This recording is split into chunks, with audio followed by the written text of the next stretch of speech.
Assalamualaikum semuanya, perkenalkan nama saya Rizky Andari, NIM 1904030006 dari kelas Teknik Industri A. Di sini saya akan menjelaskan konsep dan proses manajemen. Pertama yaitu perkembangan manajemen. Teori manajemen terbagi menjadi tiga, yaitu teori manajemen kuno, klasik, dan kontemporer. Teori manajemen kuno. Manajemen telah dipraktikkan sejak zaman dahulu, meskipun saat itu teori manajemen mungkin belum dirumuskan dengan komprehensif. Bahkan, barangkali manajemen telah lahir sejalan dengan munculnya peradaban manusia. Sebagai contoh, bangsa Mesir bisa membuat piramida, yaitu bangunan yang cukup kompleks dan hanya bisa diselesaikan dengan koordinasi yang baik. Kekaisaran Romawi mengembangkan struktur organisasi yang jelas serta sangat membantu komunikasi dan pengendalian. Konsep-konsep manajemen juga sering dibicarakan oleh filsuf Yunani atau Arab pada abad pertengahan. Berikut ini kita membicarakan beberapa ilustrasi manajemen pada zaman kuno. Yang pertama yaitu Mesir kuno. Peradaban Mesir kuno menghasilkan warisan yang berupa piramida dan bangunan serta situs warisan budaya, yang pastinya membutuhkan konsep manajemen dalam proses pembangunannya.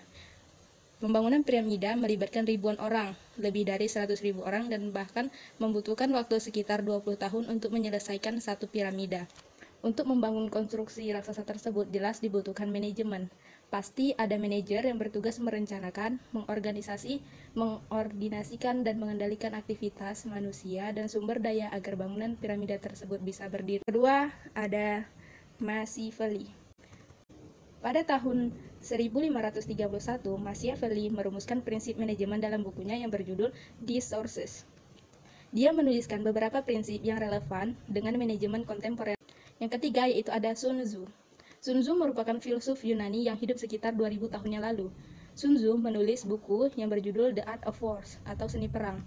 Beberapa prinsip yang dikembangkan Sun Tzu di dalam bukunya ini dapat dianut dalam konteks bisnis. Kemudian yang keempat, Adam Smith.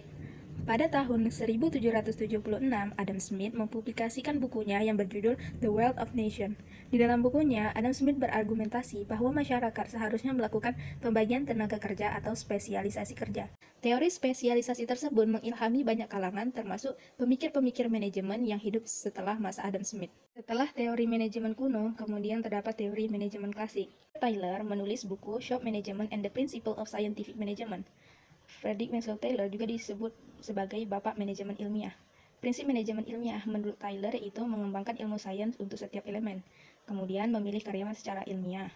Yang ketiga yaitu melakukan pengawasan terhadap karyawan. Yang keempat yaitu meningkatkan kerjasama antar elemen, seperti seorang manajer dengan karyawan-karyawannya. Kemudian ada Henry Fayol.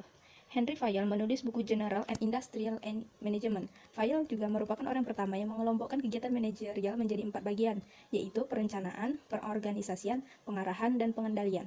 Fayol percaya bahwa kegiatan manajemen yang menyangkut 4 fungsi tersebut berpengaruh sampai saat ini. Kemudian ada Max Weber. Max Weber merupakan ahli sosiologi Jerman yang mengembangkan teori birokrasi. Menurutnya, suatu organisasi yang terdiri atas ribuan anggota membutuhkan aturan yang jelas untuk organisasi tersebut. Adapun organisasi yang ideal adalah birokrasi saat aktivitas dan tujuan ditentukan secara rasional dan pembagian kerja disebutkan dengan jelas. Model birokrasi Weber dipakai untuk memahami pengelolaan organisasi besar, seperti perusahaan multinasional yang mempunyai karyawan ribuan orang. Kemudian ada Mary Parker Follett. Mary Parker Follett memasukkan elemen manusia dan struktur organisasi di dalam analisisnya. Follett mengembangkan model perilaku sebagai pengendalian organisasi. Follett percaya bahwa manajemen dan pekerja mempunyai kepentingan yang sama karena menjadi anggota organisasi yang sama. Yang terakhir ada Chester E. Barnard. Chester E. Barnard ini merupakan direktur New Jersey Bell, perusahaan telepon di Amerika Serikat pada tahun 1927. Dengan pengalaman manajerialnya dan dengan bacaan sosiologinya yang cukup luas, Barnard telah mengembangkan teori organisasi. Menurut organisasi bisa berjalan dengan efektif apabila keseimbangan tujuan organisasi dan tujuan anggotanya dapat terjaga. Yang ketiga ada teori manajemen kontemporer. Teori manajemen modern melakukan beberapa pendekatan baru di dalam manajemen. Yang pertama yaitu pendekatan sistem. Sistem dapat diartikan sebagai gabungan subunit sistem yang saling berkaitan. Organisasi sebagai suatu sistem akan dipandang secara keseluruhan, terdiri atas bagian-bagian yang berkaitan, dan sistem atau organisasi tersebut akan berinteraksi dengan lingkungan. Pandangan yang menyeluruh semacam itu akan lebih bermanfaat dibandingkan dengan pandangan yang terisolasi. Yang kedua, ada pendekatan situasional. Pendekatan situasional mempunyai cara pandang yang unik. Pendekatan ini menganggap bahwa efektivitas manajemen tergantung pada situasi yang melatar belakanginya. Prinsip manajemen yang sukses pada situasi tertentu belum tentu efektif apabila digunakan di situasi lainnya. Tugas manajer adalah mencari teknik yang paling baik untuk mencapai tujuan organisasi dengan melihat situasi, kondisi, dan waktu yang tertentu. Pendekatan situasional ini memberikan resep praktis terhadap persoalan manajemen. Tidak heran apabila pendekatan ini dikembangkan oleh manajer, konsultan, atau peneliti yang banyak berkecimpung di dunia nyata. Pendekatan ini juga telah menyadarkan manajer bahwa kompleksitas situasi manajerial membuat manajer lebih fleksibel atau sensitif dalam memilih teknik-teknik manajemen yang terbaik berdasarkan situasi yang ada. Pendekatan ini dianggap menawarkan sesuatu yang baru. Kemudian ada pendekatan hubungan manusiawi. Pendekatan ini berusaha mengintegrasikan sisi positif manusia dan manajemen ilmiah. Pendekatan ini dimulai pada tahun 1500-an dan memperoleh momentum pada tahun 1600-an. Pendekatan perilaku mengatakan bahwa manusia berusaha mengaktualisasikan dirinya. Pendekatan hubungan manusiawi melihat manusia merupakan makhluk emosional yang intuitif dan kreatif. Dengan memahami kedudukan manusia tersebut, prinsip manajemen ini dapat dikembangkan lebih lanjut. Pendekatan hubungan manusiawi baru masih membutuhkan waktu untuk sampai dikatakan sebagai aliran manajemen baru. Meskipun demikian, pendekatan tersebut cukup populer, baik di lingkungan akademis maupun praktisi. Ide-ide pendekatan tersebut banyak mempengaruhi manajemen saat ini. Tingkatan manajemen. Manajer dapat dikelompokkan berdasarkan tingkatan dan bidangnya. Berdasarkan tingkatannya, manajer dibagi menjadi 3, yaitu manajer tingkat bawah, manajer tingkat menengah, dan manajer tingkat atas. Kemudian, berdasarkan bidangnya, secara umum manajer dapat dikelompokkan ke dalam 2 pengelompokan, yaitu manajer umum atau general dan manajer fungsional. Berikut ini merupakan manajemen berdasarkan tingkatannya. Pertama, ada manajemen puncak. Manajer tingkat atas bertanggung jawab terhadap perusahaan secara keseluruhan. Biasanya, mereka terdiri atas sekelompok kecil manajer. Tugas mereka menentukan tujuan, strategi, dan kebijakan perusahaan secara umum, yang kemudian akan diterjemahkan lebih spesifik oleh manajer di bawahnya. Mereka menentukan keputusan-keputusan strategis yang akan menentukan kelangsungan hidup organisasi. Untuk itu, sebagai seorang manajer puncak, mereka lebih ditekankan kepada keterampilan konseptual dibandingkan keterampilan-keterampilan lainnya. Yang kedua, ada manajer menengah. Manajer menengah terdiri atas sekelompok manajer yang lebih besar dibandingkan dengan manajer puncak.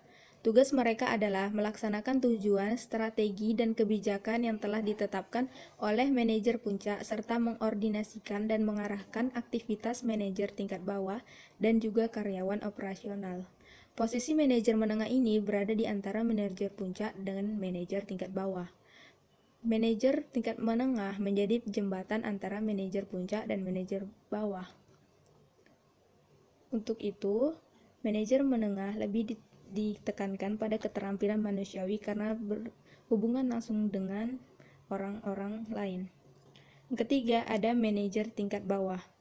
Manajer tingkat bawah ini biasanya mengawasi karyawan secara langsung.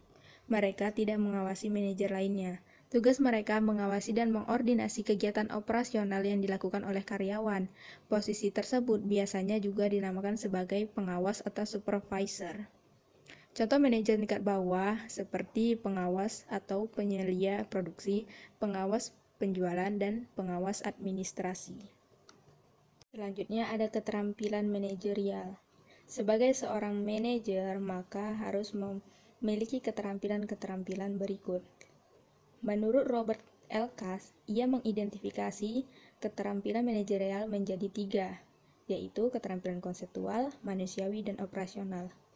Keterampilan konseptual adalah kemampuan mengordinasikan dan mengintegrasikan kegiatan serta kepentingan organisasi. Kemampuan ini semacam lebih abstrak, yaitu kemampuan dalam melihat organisasi secara keseluruhan, ketergantungan antar bagian organisasi, melihat masa depan organisasi dan lingkungannya, serta bagaimana lingkungan dapat mempengaruhi organisasi. Kemampuan konseptual ini lebih ditekankan kepada manajer tingkat atas. Kedua, ada keterampilan manusiawi. Keterampilan manusiawi ini merupakan keterampilan dalam memahami orang lain, bekerja sama dengan orang lain, serta mendorong dan memotivasi orang lain, baik secara individual ataupun kelompok. Kemampuan atau keterampilan manusiawi ini lebih ditekankan kepada manajer tingkat menengah. Yang ketiga ada kemampuan operasional. Nah, kemampuan operasional ini adalah kemampuan memahami serta melakukan kegiatan operasional. Nah, kemampuan operasional ini lebih ditekankan kepada seorang manajer tingkat bawah yang langsung ke kegiatan operasional dalam suatu perusahaan, seperti pengawas, produksi, dan lainnya. Proses dan prinsip pengorganisasian. Proses dan prinsip pengorganisasian terbagi menjadi 4, yaitu perencanaan, pengorganisasian, pengendalian, dan pengarahan. Yang pertama yaitu ada perencanaan. Perencanaan berarti kegiatan menetapkan tujuan organisasi dan memilih cara yang terbaik untuk mencapai suatu tujuan tersebut. Pengambilan keputusan merupakan bagian dari perencanaan, yang berarti menentukan atau memilih alternatif pencapaian tujuan dari beberapa alternatif yang ada. Perencanaan ini diperlukan untuk mengarah kegiatan organisasi. Beberapa manfaat perencanaan adalah mengarahkan kegiatan organisasi yang meliputi penggunaan sumber daya dan penggunaannya untuk mencapai tujuan organisasi. Yang kedua yaitu memantapkan konsistensi kegiatan anggota organisasi agar sesuai dengan tujuan organisasi. Yang ketiga itu mengawasi kemajuan organisasi. Kemudian ada pengorganisasian. Perorganisasian ini dapat diartikan sebagai kegiatan mengordinasi sumber daya, tugas, dan otoritas di antara anggota organisasi agar tujuan organisasi dapat dicapai dengan cara yang efisien dan efektif. Dalam pengorganisasian ini berupa kegiatan mengorganisasi suatu kelompok atau orang, dan di dalam pengorganisasian inilah ditentukan apa yang harus dikerjakan oleh pekerja-pekerja yang ada di dalam suatu organisasi. Selanjutnya ada pengendalian. Nah, pengendalian ini merupakan tahap mengawasi pekerja dan mengawasi jalannya perusahaan. Nah, di tahap pengendalian inilah terdapat pemastian tujuan apakah telah tercapai atau tidak. Kemudian ada pengarahan. Setelah struktur organisasi ditetapkan, kemudian orang-orang yang ditentukan, maka langkah selanjutnya adalah membuat bagaimana orang-orang tersebut bekerja untuk mencapai tujuan organisasi. Nah, disinilah peran manajer untuk mengarahkan orang-orang tersebut. Lebih spesifiknya lagi, pengarahan ini meliputi kegiatan memberi pengarahan, mempengaruhi orang lain, dan memotivasi orang tersebut untuk bekerja. Pengarahan ini biasanya dikatakan sebagai kegiatan manajemen yang paling menantang dan paling penting karena langsung berhadapan dengan manusia.